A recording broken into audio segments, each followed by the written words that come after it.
Hello नमस्कार friends, मैं अभिषेक त्रिपाठी स्वागत करता हूं आपके अपने YouTube channel content for UPSC and UPPCS पे। दोस्तों, जो हमारी घटना चक्र की इकोनॉमिक्स की जो सीरीज चल रही थी, ये उसी की श्रृंखला में ये अगला वीडियो है। ये एग्रीकल्चर और एलाइड सेक्टर के टॉपिक का वीडियो है। दोस्तों, यहाँ पे क्या है कि हम एग्रीकल्चर और एलाइड सेक्टर के वीडियो को यहाँ पे क्वेश्चंस को डिस्कस करेंगे।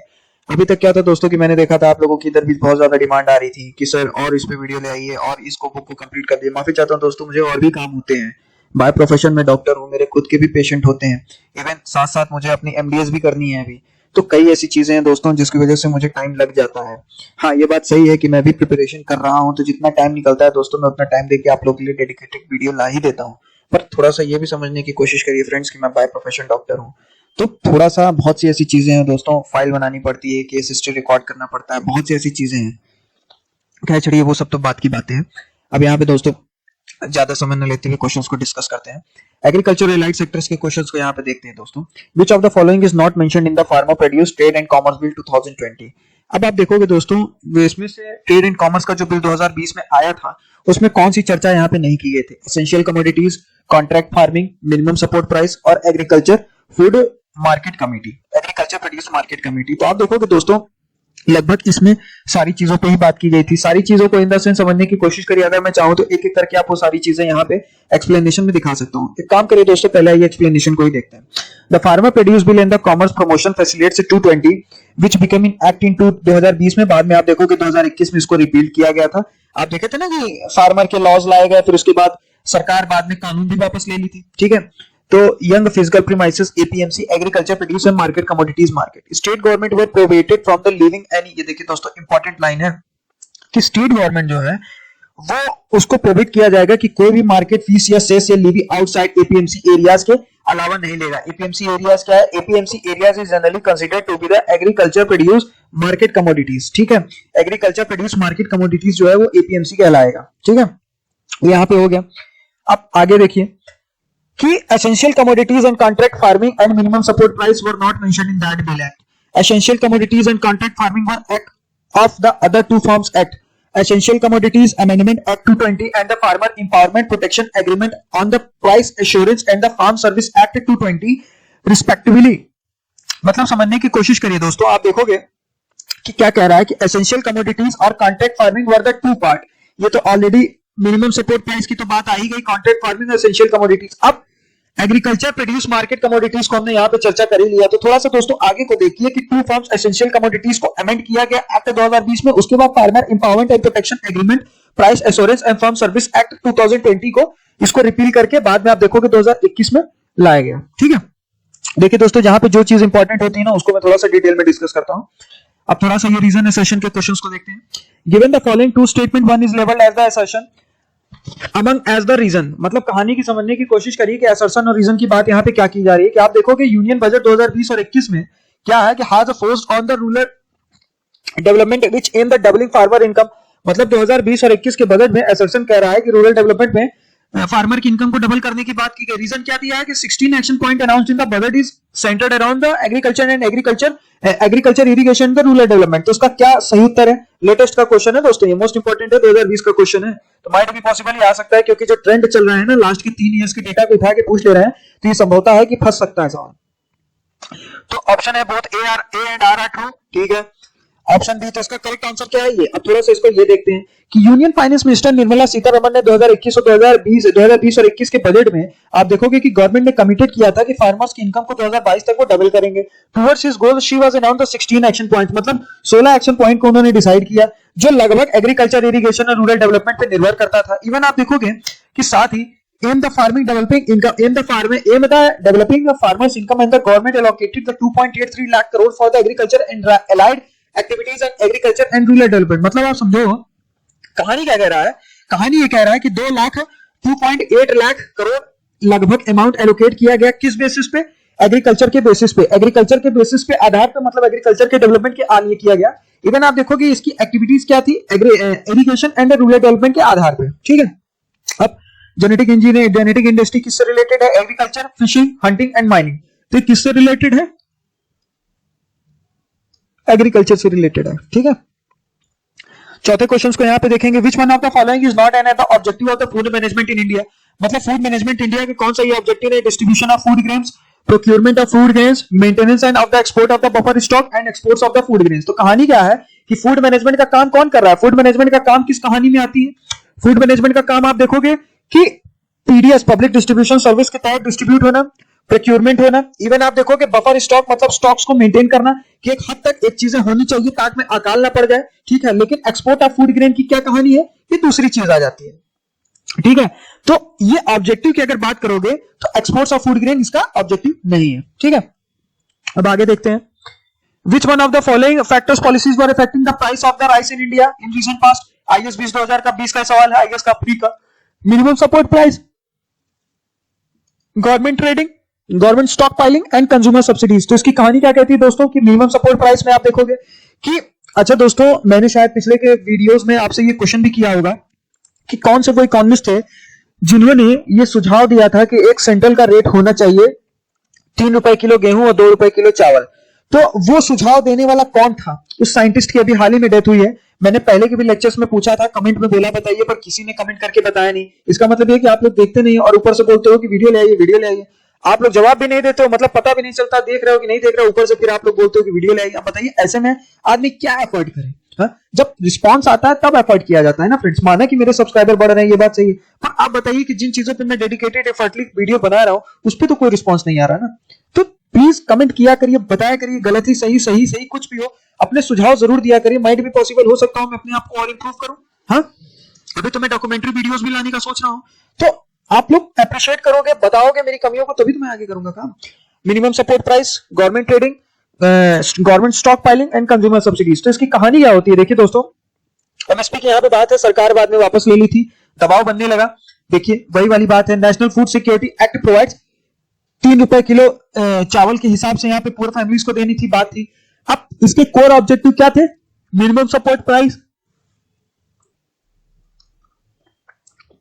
Government trading, government stock piling and consumer subsidies पे तो आप देखोगे 3 रुपए किलो गेहूं मिला, मिनिमम सपोर्ट प्राइस ही था।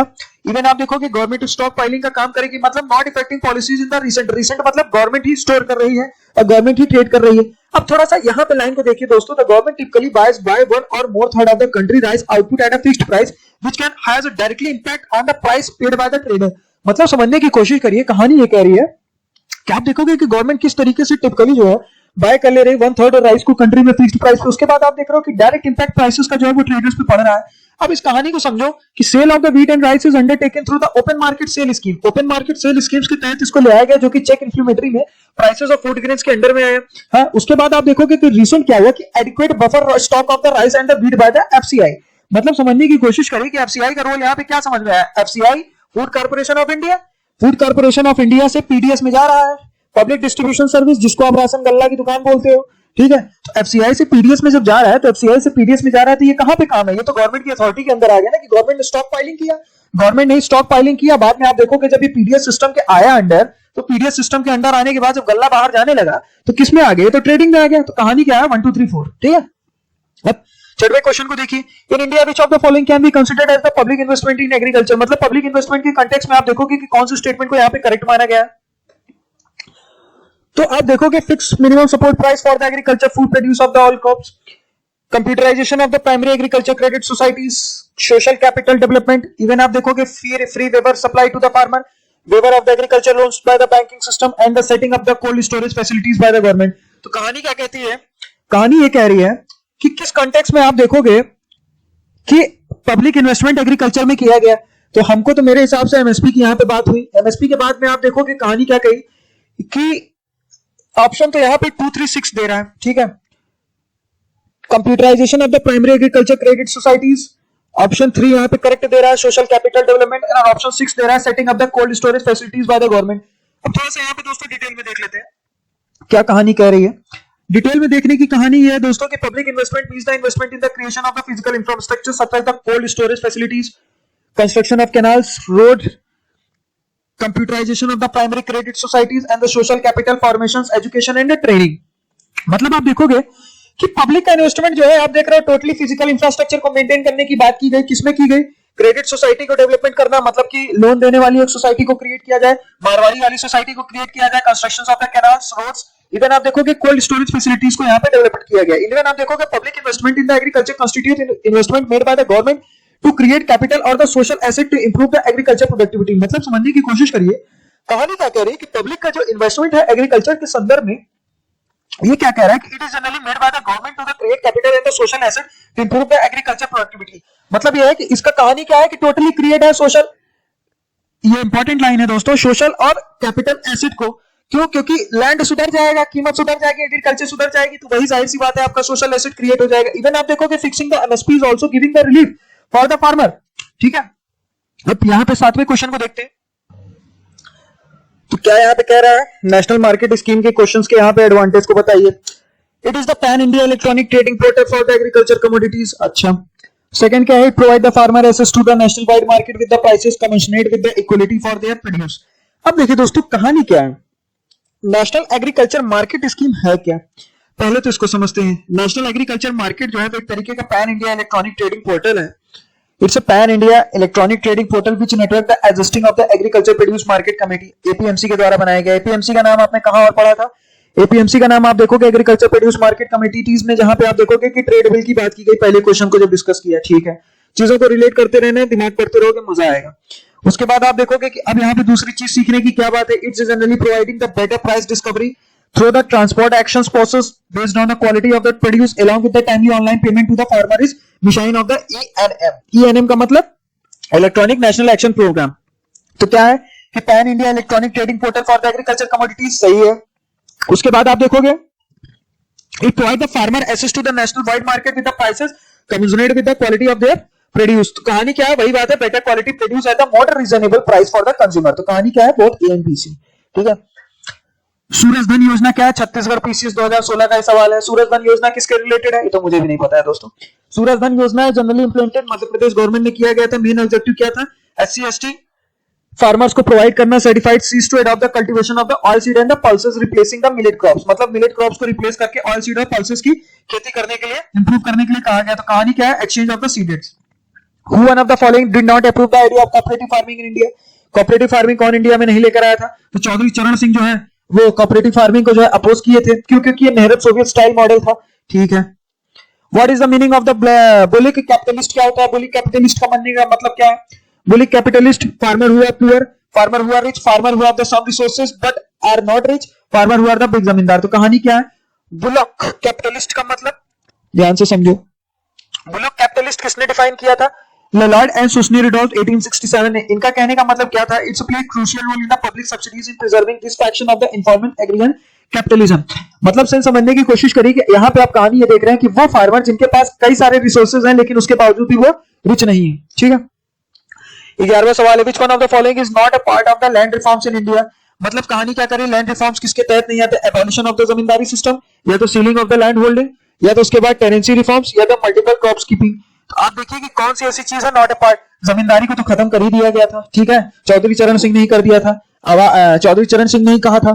उसके बाद ceiling of the land holding, जमींदारों से थोड़ा बहुत आप देखोगे जमीनों को लेके बांटा गया किसानों में। ठीक है, टेनेंसी रिफॉर्म हुआ, उसके बाद मल्टीपल क्रॉप स्पीकिंग जो है ये नहीं हुआ। ठीक है, which one of the following measure have made been taken to the agriculture society conducive to the agriculture growth. तो आप देखोगे कौन से ऐसे टेकन मेजर हैं एग्रीकल्चर स्ट्रक्चर के लिए जो कि एग्रीकल्चर ग्रोथ के लिए इंपॉर्टेंट है, abolition of the indemnities, tenancy reforms, या ceiling of the land holding. तो इसकी कहानी क्या है, all of the above. All of the above in the sense समझने की कोशिश ये करिए दोस्तों कि अगर ए प्लस बीच के बीच में बिचौलिया बैठा है ना, तो अपने आप देखोगे कि एग्रीकल्चर की ग्रोथ रुक जाएगी। मतलब सेंस समझने की कोशिश करिए, अगर 1 रुपए की खेती हुई है, मार्केट में गया और बीच में एक दलाल बैठा है, ठीक है, और यहाँ पे मान के चलिए मार्केट है, तो ये दलाल जब इससे रिपेट कराएगा ना तो जरूर अपना प्रॉफिट लेगा। तो जाहिर सी बात है जो रेट के प्राइसेस है ना वो फ्लक्चुएट करने लगेंगे। ठीक है, with the reference to the measure of the tenancy reforms in India, which one of the following statement है correct। अब देखिए कौन सा स्टेटमेंट इसमें करेक्ट पूछ रहा है, किस पे, टेनेंसी रिफॉर्म्स के कंटेक्स्ट में यहाँ पे बातें हैं। ठीक है, टेनेंसी रिफॉर्म पहले होता क्या है उसको समझिए। Tenancy reform is basically particular aim at the redistributing ownership holding from the viewpoint of the social justice and the reorganization of the operating holders from a viewpoint of the optimating utilization of the land। मतलब समझने की कोशिश करें कि optimum utilise land को करने के लिए रिफॉर्म किया गया। इसकी कहानी क्या कहती है, ये कहती है कि agriculture regulation of the land, security of the tenure for the tenants and the ownership of them. मतलब आपको कहानी ये कह रहा है कि जो लैंड रिफॉर्म है, ठीक है, वो एबॉलिश हुआ। किसके लिए? इंटरमीडिएट और टेनेंसी रिफॉर्म हुआ, ठीक है। उसके बाद की कहानी ये कह रही है दोस्तों कि the provisions of the security of the tenancy and the rent regulation provide a congenial atmosphere in which the agriculture feel sure of the reaping fruit on his labour, ठीक है। तो किस चीज के लिए किया गया?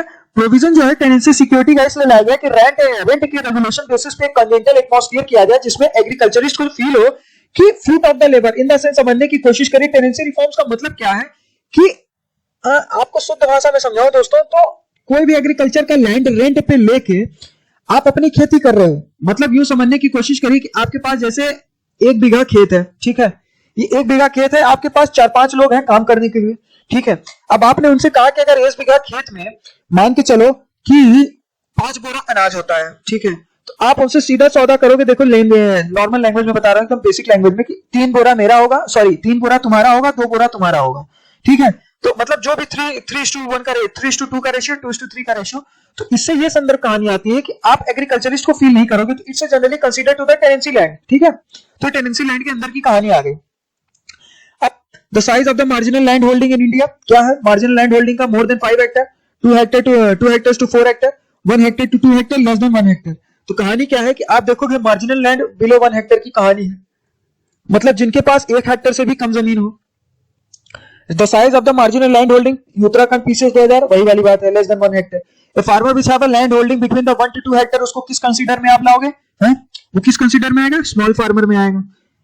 The average size of the land holding in the Bihar comparison with the average state, lowest, second, highest भी। तो यहाँ पे क्या कहानी है? सेकंड लोएस्ट, ठीक है। सेंसस के आधार पे डेटा था दोस्तों 2017 का, हालांकि याद नहीं सकता है, पर अब डिस्कस कर लिया तो याद रखना। The most critical stage for the irrigation in the wheat is, कौन सा क्रिटिकल स्टेज होता है? पहले तो डिस्कस कर लेते हैं। सीआरआई को यहाँ पे बता रहे हैं। सीआरआई क्या है? Crown and root irrigation, tilling, jointing, pointing, flowering, milk dough stage are the critical stage for the agriculture in wheat crop. अच्छा, क्यों कह रहा है? Plant suffers moist due to the, plant जो है सफर करेगा, मोस्ट करेगा मॉइस्चर स्ट्रेस के चलते, ठीक है। किस कंडीशन में बात है? आप देखोगे कुछ चीजें तो देखिए दोस्तों यहाँ पे ऐसी हैं जो कि रिपीट होने की बिल्कुल भी चांस नहीं है, समझिए। 2005 का ये सवाल है और आज ऐसे क्वेश्चन आते नहीं है, हालांकि अब डिस्कस कर लिया तो याद रखना, पर ये आएगा नहीं, ध्यान देना इस चीज का। लेटेस्ट सवाल है 2016 का कि which one of the following is the effective reason to slow the agriculture development in India? कौन सा इफेक्टिव रीजन है एग्रीकल्चर इंडिया का स्लो रेट का? तो रूरल पॉवर्टी को सबसे माना गया है। Match the list of the following land allotted to the feeder landlord, किसके अंडर में है? Range allotted to the revenue farmers और the rent collector, rent allotted to the peasant with the right to sublet, moderate gift or the same revenue settlement made at the village। अब देखिए कहानी क्या है, 2000 का question है, समझने की कोशिश करो। जो लैंड अलॉट किया गया रेवेन्यू फार्मर रेंट कलेक्ट करने के लिए, जमींदारी में आया। जो बिग फीडर लॉट्स को दिया गया वो जागीरदारी में आया। और रैयतवारी सिस्टम कब आया? जो गिफ्ट और सेल किया गया, नीलामी हुई। रैयतवारी और महलवारी सिस्टम वो आया जो विलेज के लेवल पे रेवेन्यू सेटलमेंट रखा गया, अंग्रेज लाया था। अब ये बताइए कौन वो अंग्रेज की, किसकी ये एडमिनिस्ट्रेटिव रिफॉर्म्स है, ठीक है। किस अंग्रेज ने एडमिनिस्ट्रेटिव रिफॉर्म हिस्ट्री में रैयतवारी और महलवारी सिस्टम को लाया था? कमेंट सेक्शन में बताइए, ठीक है। Black soil of the India generally considered किसके अंदर में आएगा? तो black soil of the India is generally highly suited for the production. किसमें सूटेड है? ब्लैक सॉइल कॉटन के लिए माना जाता है, ज्योग्राफी में पढ़े ही होंगे, अब क्या इसको बोलना। ब्लैक सॉइल कहां पाई जाती है? मध्य प्रदेश, गुजरात, आंध्र प्रदेश में पाई जाती है, तमिलनाडु के कुछ रीजन में, ठीक है। The substitution of the steel for the wooden ploughs, agriculture production is an example of, किसमें आया है? Labour augmenting technology process, capital augmenting technology process, capital reducing technology process, none of the above. इसको capital augmenting technological process में आया है। क्यों? क्योंकि आप देखो कि किस कॉन्टेक्स्ट में बातें कर रहा है कि there is the substitution of the laser machine by a better machine which encourage the production of steel. मतलब समझने की कोशिश करिए कि कहानी क्या कह रही है, कि कहानी ये कह रही है कि there is a generally substitution of the laser machine है। Substitution of the laser machine के संदर्भ में बात ये है कि जो कि इंकरेज कर रहा है प्रोडक्शन के लिए स्टील के लिए, ठीक है। अब share of the agriculture and the allied sectors की यहां पे बात की जा रही है, ठीक है। क्या क्वेश्चन है कि ग्रॉस डोमेस्टिक प्रोडक्ट इंडिया का जो है वो 22% है, 80% है कि 33% है कि 15% है? तो कहानी क्या है? बीपीएससी 2008 का है। हालांकि दोस्तों इस सवाल को आप जो है कैंसिल ही मानिए, ठीक है, ये तो नहीं होएगा, तो इसको यहाँ डिस्कस करके अपना टाइम में भी बर्बाद करना बेवकूफी है। 25वें क्वेश्चन को यहाँ पे देखते हैं। Contribution of the national GDP, ये भी देखिए पुराना है, ये भी नहीं आएगा। 26वां क्वेश्चन है, ये भी 96-98 का, ये भी नहीं आ सकता। हाँ, ये आ सकता है कि share of the agriculture in national income India in around announced कितना है, 2013 का सवाल है, ये भी नहीं आएगा दोस्तों।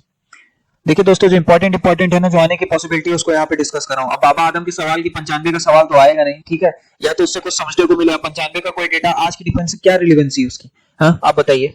अभी 2010 का सवाल है, इसका क्या है डेटा संबंधित, अब इससे क्या डिस्कस करते हैं। Contributing of the agriculture in Indian economy को क्या है कि इंडियन इकोनॉमी में एग्रीकल्चर का क्या है कंट्रीब्यूशन, इंक्रीज हो रहा है, डिक्रीज हो रहा है, कांस्टेंट हो रहा है। तो आप देखोगे डिक्रीज हो रहा है, क्यों? क्योंकि आप देखोगे 2021 और 22 का ग्रॉस वैल्यू एडेड का जो एग्रीकल्चर हुआ उसमें आप देखोगे कि 2013 में 14 में 17% थी, 18 से 2013-14 में घटी, फिर 2015 में घटी, 2013 में 18.6 थी, 15 में 17, फिर उसके बाद 17.6 2018 में आ गए। तो आप देखो कि किस तरीके से फॉलन होता जा रहा है, ठीक है।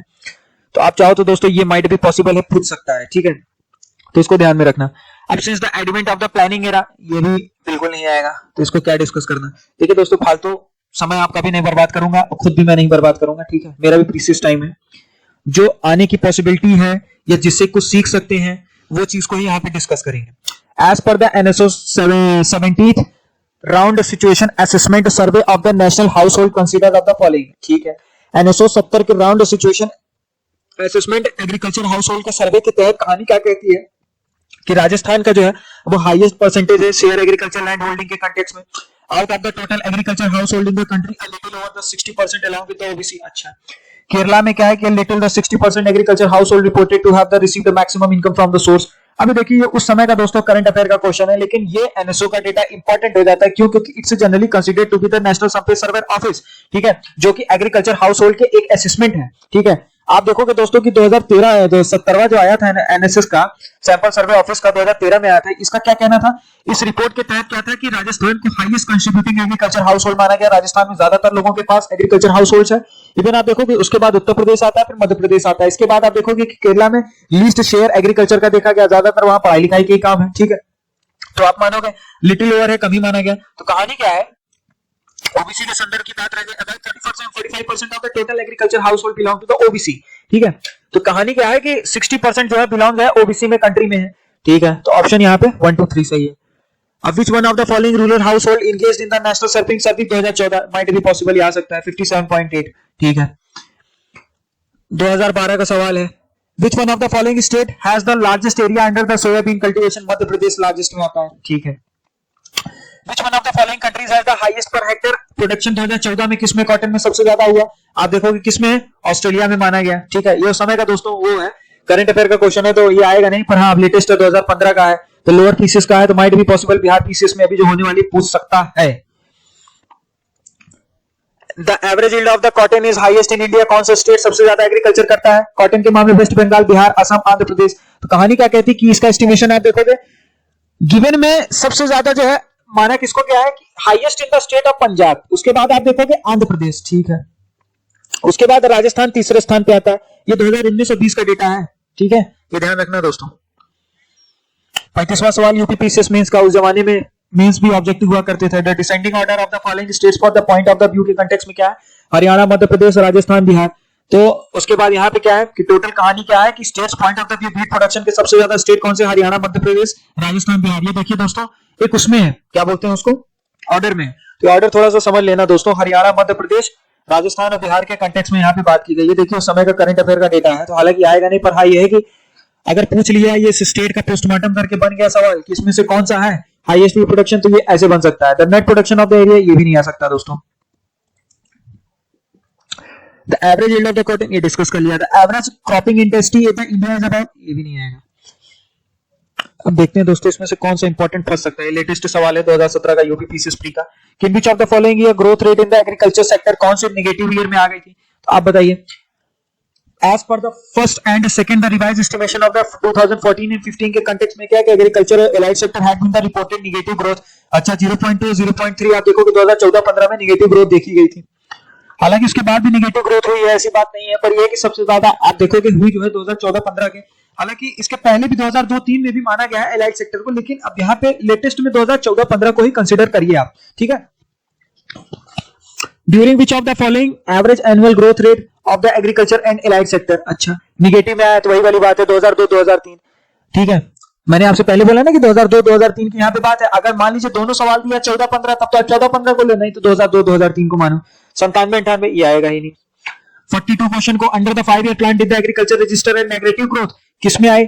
Third, seven, fifth.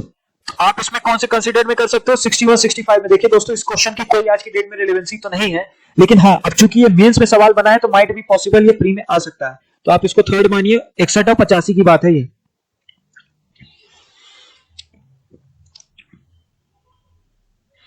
इस क्वेश्चन को देखते हैं। The amount of the onion exported from the India 2015, ये भी नहीं आ सकता दोस्तों। हाँ, काशी लिमला is a variety which one of the following crops. Kashi लिमला जो है वो कौन सी वैरायटी है क्रॉप्स की? लेडी फिंगर यानी भिंडी, कैरेट यानी गाजर, ओनियन प्याज, टोमेटो टमाटर। तो इसमें से आप देखोगे काशी लिमला जो है वो एक तरीके की कौन सी है? लेडी फिंगर यानी उसकी है, क्या बोलते हैं, भिंडी की है। ये उससे, ये किस चीज से है? It has a reddish purple torrent fruit. The fruits are tolerant to the YUMCV and OLCV. ये देखिए दोस्तों, नेट पे सर्च कर लेना, मुझे भी इसके बारे में नहीं पता है। Medium tall and the short internodes with the fruit filled of the 14th and the 15th. It is rich in anthocyanins and the phenolins.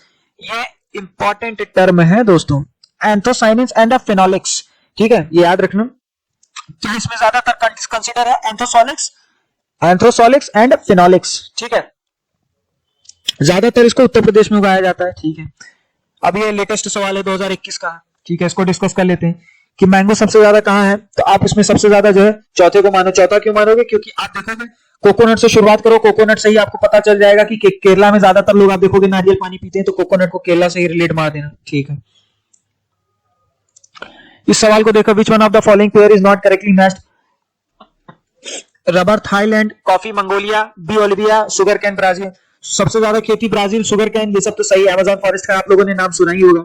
तो आप कॉफी रबर को मंगोलिया दे दिया, जबकि कॉफी का सबसे ज्यादा किसमें है? आप देखोगे प्रोडक्शन किस चीज में माना गया है? क्यों? क्योंकि आप देखोगे इट इज जनरली कंसिडर्ड, आप यूनाइटेड स्टेट्स के देशों में आप देखोगे कि जैसे मान के चलिए ब्राजील, वियतनाम और कोलंबिया, ये सारे देश जो है ये कॉफी के प्रोडक्शन को बहुत ज्यादा करते हैं। ठीक है, और इसमें से क्या इंपॉर्टेंट है? देखिए दोस्तों, जो माइट भी पॉसिबल आने के चांसेस है ना, मैं उसको यहाँ पे डिस्कस करूंगा। क्यों? क्योंकि ये सारे क्वेश्चंस कुछ करंट अफेयर बेस्ड भी होते हैं। तो 2 साल 3 साल पहले का डेटा पूछ सकता है, 10 साल पुराना डेटा नहीं पूछेगा।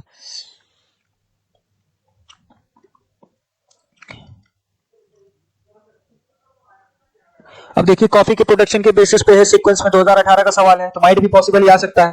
कोलंबिया, वियतनाम, ब्राजील पूछा है कि कॉफी का प्रोडक्शन जो है डिसेंडिंग ऑर्डर में, मतलब बड़े से छोटे में। तो सबसे ज्यादा किसमें प्रोडक्शन हुआ था? आप देखोगे ब्राजील में हुआ, ब्राजील के बाद जो है वियतनाम में हुआ, फिर उसके बाद आप देखोगे कोलंबिया में हुआ, इंडोनेशिया में। हालांकि देखिए दोस्तों, ये भी फैक्चुअल डेटा है, लेकिन 2018 का सवाल है, अभी हाल ही का 3-4 साल पुराना है, तो माइट भी पॉसिबल ये पूछा जा सकता है। ठीक है, तो ये ध्यान रखिएगा। अब 2019 का सवाल ये भी है, डिस्कस कर लेते हैं। आईएएस प्री का ही सवाल है ये, इसको देख लेते हैं। ये क्या कह रहा है दोस्तों? Among the following commodities imported by the India, which one of the following accounts for the highest import in term of the value in the least 5 year. ठीक है, लीस्ट 5 ईयर के कंटेक्स्ट में क्या कहानी है कि हाईएस्ट इंपोर्ट किसमें हुआ है 5 साल में? सबसे ज्यादा स्पीसीज में हुआ, फ्रेश फ्रूट्स में हुआ है, कि पल्सेस में हुआ है, कि वेजिटेबल ऑयल्स में? तो आप देखोगे दोस्तों कि इस चीज की घोषणा तो भारत सरकार ने कर भी दी थी बहुत पहले, 2020 में कोविड में भी, कि वेजिटेबल्स ऑयल्स की सबसे ज्यादा आप देखोगे कि अपने इंडिया में हाईएस्ट वैल्यू जो हुआ है इंपोर्ट्स का हुआ है। ठीक है, डेटा के आधार पे है, तो ये याद रखना। अब कौन सा इंपॉर्टेंट सवाल है, सीखने लायक भी है और जो माइट भी पॉसिबल आ सकता है। अब which one of the following is most valuable item in the agriculture export of the India? Rice है। सही बात है, खेती इतनी ज्यादा होती है, बाहर हम बेचते ही हैं। 2021 का सवाल है आरू का। Niger crop of the oil crop seed, which one of the content of oil in seed? मतलब क्या है कि नाइजर के क्रॉप में कितना ऑयल होता है? तो आप देखोगे 37 से लेकर 47% तक इसमें होता है। इस सवाल को देख लेते हैं, बीपीएससी 2018 का सवाल है कि the country which is the largest seed producer in the world? Answer क्या है? Japan. Which one of the following is the pathway to increase the productivity in the agriculture? किससे एग्रीकल्चर की प्रोडक्टिविटी इंक्रीज होगी? Efficient irrigation, quality seeds, use of pesticides, use of fertilizers. Option क्या है? सारे ही सही है।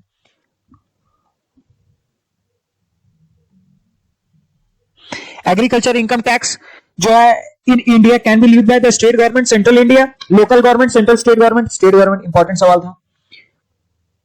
The importance of the agriculture in India economy is indicated by its contributing to which one of the following? National income, employment, industrial development and international trade and supply of the food grains and all of the above. तो इसको all of the above consider करोगे। क्यों? क्योंकि all of the above इसको consider करने का reason ये है क्यों? क्योंकि आप देखोगे पूछ क्या रहा है कि एग्रीकल्चर की इंडियन इकोनॉमी में कंट्रीब्यूशन क्या है, इनकम और एम्प्लॉयमेंट तो क्रिएट करता है, साथ में आप देखोगे कि इंडस्ट्रियल डेवलपमेंट, क्योंकि उससे जो खाद्य प्रोडक्ट बन रहे हैं, जैसे मान के चलिए कि खेती जो हो रही है, जैसे आपको समझाने की कोशिश करूं, कोई भी मटेरियल है, जैसे मान के चलिए चावल की खेती से कुछ बना, या आप कह सकते हो कि आलू की खेती हुई तो आलू की खेती से चिप्स बने, तो इस तरीके से जो इंडस्ट्रियल डेवलपमेंट हुआ, इंटरनेशनल ट्रेड हुआ, और साथ में आप देखोगे supply of the food grains, तो काफी ज्यादा कंट्रीब्यूशन रहा है।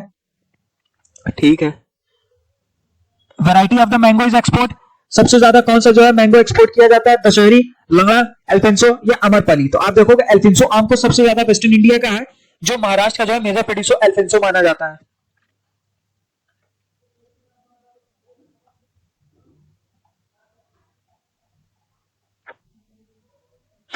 किसान भाई योजना was started in Uttar Pradesh, कब हुई? 1992 में हुई।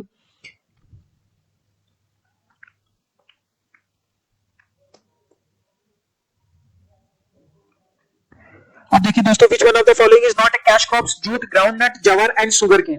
तो ज्वार को मानोगे कि जूट को मानोगे कि शुगर केन को? तो कैश क्रॉप का मतलब क्या होता है? कैश क्रॉप मतलब जो कि cash crop is simply the agriculture is grown to the profit only, सिर्फ प्रॉफिट के लिए उगाया जा रहा है, जिसमें कोई सेल्फ कंजप्शन नहीं किया जा सकता है।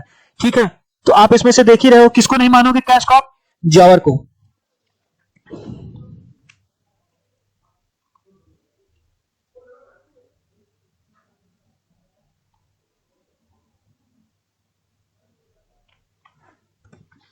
इस सवाल को देख लेते हैं। When was the National Horticulture Mission started? कब स्टार्ट किया गया? तो इसको 2005 में मई में स्टार्ट किया गया। Which one of the following state is covered under the National Horticulture Mission? के अंदर में कौन सा स्टेट कवर है? उत्तर प्रदेश है। ये इंपॉर्टेंट है दोस्तों। अब देखिए दोस्तों, जो यहाँ पे इंपॉर्टेंट क्वेश्चन है ना, उन्हीं को डिस्कस करेंगे, जो आने की प्रोबेबिलिटी पूरी बनी है। अब जैसे पीसीएस प्री 2019 का लेटेस्ट सवाल है एनएफएस के डेटा को लेके। NFS act which one of the following statement is correct? It will be over the 75 rural and the 50% urban population, special focus on the nutrition movement, women and children and the eldest women of above 18 years age will be head of the household. तो क्या कहानी है कि first and second and third correct है? क्यों? क्योंकि कहानी ये कह रही है कि अंत्योदय अन्न योजना के तहत continue to receive the 35 KG of the food grains. ठीक है, अंत्योदय अन्न योजना के तहत 35 केजी आप देखोगे food grain house hold per month आपको मिलता रहेगा। तो इससे क्या है कि टोटली फोकस जो है न्यूट्रिशन प्रोग्राम पे तो हो ही गया, और साथ में आप देखोगे एल्डेस्ट वुमेन हेड की तो यहाँ पे बात पहले से ही थी, क्योंकि सोशल की बात थी यहाँ। अब उसके बाद ये समझना है कि कवर किस में गया? 75% रूरल और 50% अर्बन में। ठीक है,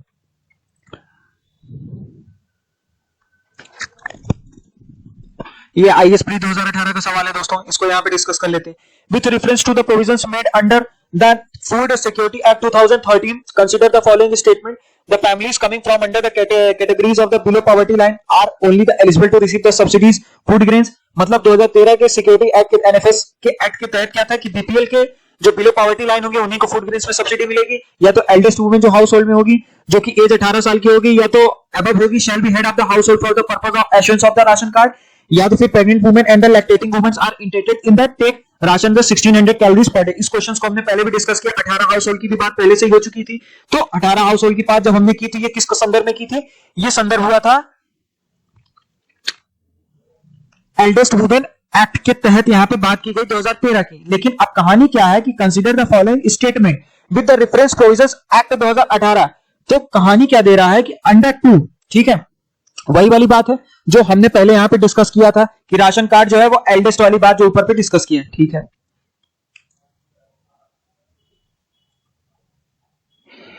ये भी 2018 का सवाल है दोस्तों, इसको भी यहां पे देख लेते हैं कि the food security and the standard act 2006 replace the prevention of the food alteration act 1954। ये the food security and the standard authority of India FSSI is under the charge of the director general of the health service in the union health of the end the welfare. तो इसको किस consider में लाओगे? कौन सा statement correct है? तो NFS act 2006 था, जो कि रिप्लेस किया गया था किसको? Prevention of the food alteration act 1954 को। ठीक है, ये आईएएस प्री 2018 की बात है। थोड़ा सा इसके संदर्भ में कहानी को देख लेते हैं कि the food alteration and the standard act 2006 में जो हुआ था ना दोस्तों, ये क्या था कि इट ऑर्डर हैव द इल्थिडो handle food related in the various ministries and the department. अच्छा, क्या था? Meat, food product, vegetable oil products. Even आप देखोगे कई सारे ऐसे लॉज को लाया गया था जिसके अंदर फूड के अल्टरेशन को कंट्रोल किया गया, जिसमें मीट के प्रोडक्ट को कंट्रोल किया, वेजिटेबल ऑयल प्रोडक्ट को कंट्रोल किया गया। बाद में आप देखोगे क्यों? क्योंकि देयर इज जनरली स्टेटमेंट 2 को इनकरेक्ट इसलिए माना गया क्योंकि जो चेयरपर्सन है एफएससी को, इस जनरली इंपॉर्टेंट बात है, गवर्नमेंट ऑफ इंडिया। एफएससी के जो चेयरमैन है वो गवर्नमेंट ऑफ इंडिया के थ्रू अपॉइंट हो रहा है। अब उनका काम क्या है कि FSI under the administrative control of the Union Minister of the Health and the Family Welfare. It is generally independent of the chairperson enjoying rank of the security to the government of India. अच्छा, तो कहानी क्या है कि enjoying the rank of the security to the government of India, मतलब सचिव के पद का आनंद लेंगे। ठीक है, हालांकि इसका कोई रिलेवेंसी था नहीं। जो इंपॉर्टेंट था दोस्तों, ये पहले वाला पॉइंट था कि पहले क्या था, 1954 में इसको क्या माना गया था, अल्ट्रेशन एक्ट, बाद में इसको बदल दिया गया। ठीक है, ये यूपीपीसीएस 2006 का सवाल है। इस क्वेश्चन को कई बार डिस्कस कर चुके हैं दोस्तों, तो भी डिस्कस कर ही लेते हैं, वरना आप लोग बोलेंगे कि काम की चीज तो डिस्कस ही नहीं करता मैं। Distribution of high yielding variety seeds, demonstration of the improved producing technology, strengthening credit facilities and popularising newly released variety of crops. तो इस कहानी को आप strengthening of the credit facilities के अंदर ले आओगे।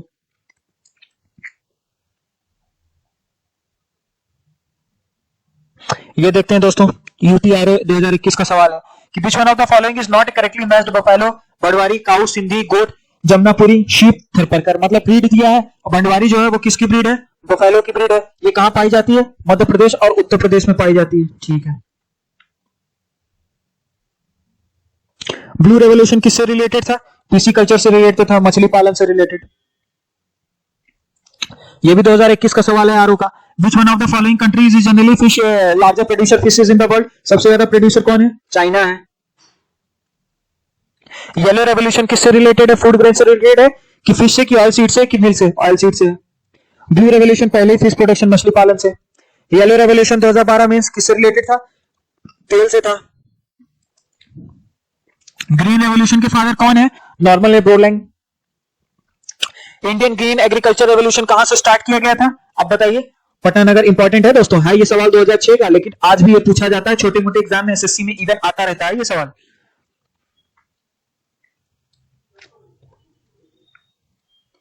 ये बिहार पीसीएस का सवाल है, प्री का 2018 का। Which one of the following most appropriate describe the nature of the green revolution of the late 60s of the 20th century? Intensive agriculture of the green vegetables, intensive agriculture district program, high yielding varieties program, ये seed fertilizer water technologies. तो इसको कौन से context में आप मानोगे कि green revolution late जो 60s में आया है 20th सेंचुरी में, इसका मोस्ट एप्रोप्रिएट नेचर क्या था। यहां पे तो खैर दे रहा है more of the above, one of the above. ठीक है, क्यों, क्योंकि आप देखोगे कहानी क्या कहती है कि it is generally fertilizer and water for the agriculture and machineries, pesticides. Green revolution changed India's status from the food deficient country to one of the world largest agriculture। तो वही वाली बात है दोस्तों की जो हरित क्रांति हुई, हरित क्रांति से क्या हुआ कि आप इसके संदर्भ में देखोगे कि जो कभी खाए बिना भारत मर रहा था, आज वर्ल्ड लीडिंग प्रोड्यूसर में गिना जाता है। ठीक है, तो दोस्तों यहाँ पे लगभग आप देख रहे हो वीडियो बहुत बड़ी हो चुकी है, तो फिर मैं अब यहाँ पे आप लोगों से बस दुआ सलामी करते हुए, हाथ जोड़ते हुए माफी चाहता हूँ कि वीडियो को यहीं पे पॉज करना पड़ रहा है, रुकना पड़ रहा है। ठीक है, अगर चैनल अच्छा लगा हो तो वीडियो को लाइक करना, शेयर करना, सब्सक्राइब करना। पढ़ते रहिए, मस्त रहिए। Have a nice day.